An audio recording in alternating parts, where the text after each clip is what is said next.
Good morning student, class 7th। आज हम पढ़ेंगे महाभारत द्रौपदी स्वयंवर। द्रौपदी स्वयंवर मतलब स्वयं का वर चुनना। तो द्रौपदी जो है किस तरह उसका स्वयंवर होता है, द्रौपदी का किस तरह वो स्वयं अपना वर चुनती है, इसमें आपको इस चैप्टर में बताया गया है। ठीक है। तो जिस समय पांडव एक चक्रा नगरी में ब्राह्मणों के वेश में जीवन बिता रहे थे, उन्हीं दिनों पांचाल नरेश की कन्या द्रौपदी के स्वयंवर की तैयारियां होने लगी। ठीक है, उसके स्वयंवर की तैयारियां होने लगी। एक चक्रा नगरी के ब्राह्मणों के झुंड पांचाल देश के लिए रवाना हुए। पांडव भी उनके साथ ही हो लिए। पांचों भाई माता कुंती के साथ किसी कुम्हार की झोपड़ी में आ टिके। पांचों भाई कहाँ रहे? माता कुंती के साथ किसी कुम्हार की झोपड़ी में आ टिके, मतलब वहाँ रहने लगे।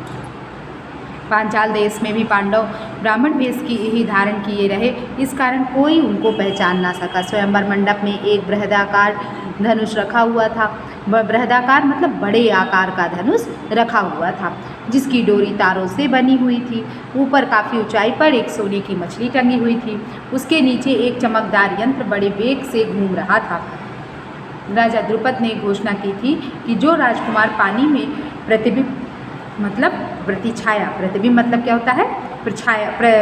परछाई प्रतिबिंब देखकर उस भारी धनुष से तीर चलाकर ऊपर टंगे हुए निशाने को गिरा देगा। निशाना कौन था? मछली को गिरा देगा, उसी को द्रौपदी वरमाला पहनाएगी।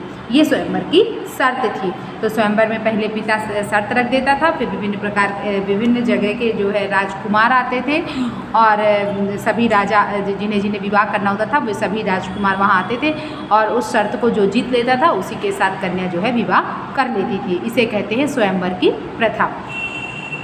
इस स्वयंवर के लिए दूर दूर से अनेक वीर आए हुए थे। मंडप में सैकड़ों राजा इकट्ठे हुए थे, जिनमें धृतराष्ट्र के 100 बेटे, अंग नरेश, कर्ण, श्री कृष्ण, शिशुपाल, जरासंध आदि भी शामिल हुए थे। दर्शकों की भी भारी भीड़ थी। राजकुमार धृष्टद्युम्न घोड़े पर सवार होकर आगे आया। उसके पीछे हाथी पर सवार द्रौपदी आई। हाथ में फूलों का हार लिए हुए राजकन्या हाथी से उतरी और सभा में पदार्पण किया। राजकुमार धृष्टद्युम्न अपनी बहन का हाथ पकड़कर उसे मंडप के बीच में ले गया। इसके बाद एक एक करके राजकुमार उठते और धनुष पर डोरी चढ़ाते,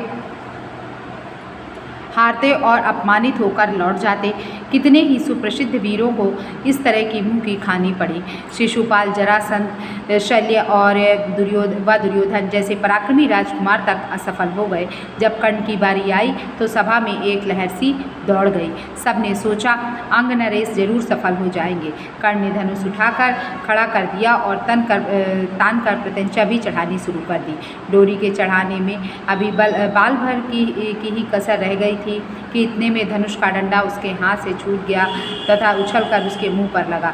अपनी चोट सहलाता हुआ कर्ण अपनी जगह पर जा बैठा। इतने में उपस्थित ब्राह्मणों के बीच से एक तरुण उठ खड़ा हुआ। ब्राह्मणों की मंडली में ब्राह्मण वेशधारी अर्जुन को यूँ खड़ा होते देखकर सभा में बड़ी हलचल मच गई।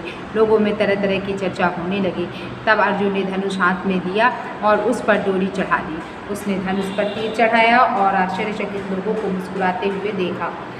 तुरंत एक के बाद एक 5 बार उस घूमते हुए चक्र में मारे और हजारों लोगों के देखते देखते निशाना टूटकर नीचे गिर पड़ा। सभा में कोलाहल मच गया और बाजे बज उठे, और इस प्रकार अर्जुन ने उस शर्त को पूरी कर लिया और इस कारण जो है बाजा बजने लगे। सब खुशी, पूरा वातावरण प्रसन्नता से भर गया। उस समय राजकुमारी द्रौपदी की शोभा कुछ अनूठी हो गई। वह आगे बढ़ी और सकुचाते हुए लेकिन प्रसन्नतापूर्वक ब्राह्मण वेश में खड़े अर्जुन को वरमाला पहना दी। माता को यह समाचार सुनाने के लिए युधिष्ठिर, नकुल और सहदेव तीनों भाई मंडप से उठकर चले गए, परंतु भीम नहीं गया। उसे भय था कि निराश राजकुमार कहीं अर्जुन को कुछ कर न बैठे, इसलिए वह वहाँ से नहीं गया। भीमसेन का अनुमान ठीक ही निकला। राजकुमारों में बड़ी हलचल मच गई। उन्होंने शोर मचाया। राजकुमारों का जोश बढ़ता गया। ऐसा प्रतीत हुआ कि भारी विप्लव मच जाएगा। यह हाल देखकर श्री कृष्ण, बलराम और कुछ राजा विप्लव मचाने वाले राजकुमारों को समझाने लगे। वे समझाते रहे और इस बीच भीम और अर्जुन द्रौपदी को साथ लेकर कुम्हार की कुटिया की ओर चल दिए। जब भीम और अर्जुन द्रौपदी को साथ लेकर सभा से जाने लगे तो द्रुपद का पुत्र धृष्टद्युम्न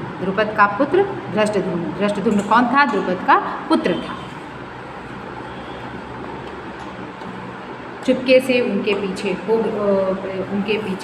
हो लिया और कुम्हार की कुटिया में उसने जो देखा उससे उसके आश्चर्य की सीमा ना रही। वह तुरंत लौट आया और अपने पिता से बोला, पिताजी मुझे तो ऐसा लगता है कि ये लोग कहीं पांडव ना हों। बहन द्रौपदी उस युवक की मृगछाल पकड़े जब जाने लगी तो मैं भी उसके पीछे हो लिया। वे एक कुम्हार की झोपड़ी में जा पहुँचे। वहाँ अग्निशिखा की भांति एक तेजस्वी देवी बैठी हुई थी। वहाँ जो बातें हुई उनसे मुझे विश्वास हो गया कि वह कुंती देवी ही होनी चाहिए। तब राजा द्रुपद के बुलावा भेजने पर पांचों भाई माता कुंती और द्रौपदी को साथ लेकर राजभवन पहुँचे। युधिष्ठिर ने राजा को अपना सही परिचय दे दिया। यह जानकर कि वे पांडव हैं राजा द्रुपद फूले नहीं समाये, मतलब वो बहुत प्रसन्न हुए और उनकी इच्छा पूरी हुई। महाबली अर्जुन मेरी बेटी के पति हो गए हैं तो वे फिर द्रोणाचार्य की शत्रुता की मुझे चिंता नहीं रही। यह विचार कर उन्होंने संतोष की सांस ली। माँ की आज्ञा और सबकी सम्मति से द्रौपदी के साथ पांचों पांडवों का विवाह हो गया और इस प्रकार पांचों पांडवों का विवाह द्रौपदी के साथ हो गया। ठीक, इतना समझ में आया? जो नहीं समझ में आया डाउट क्लास से पूछ लीजिएगा।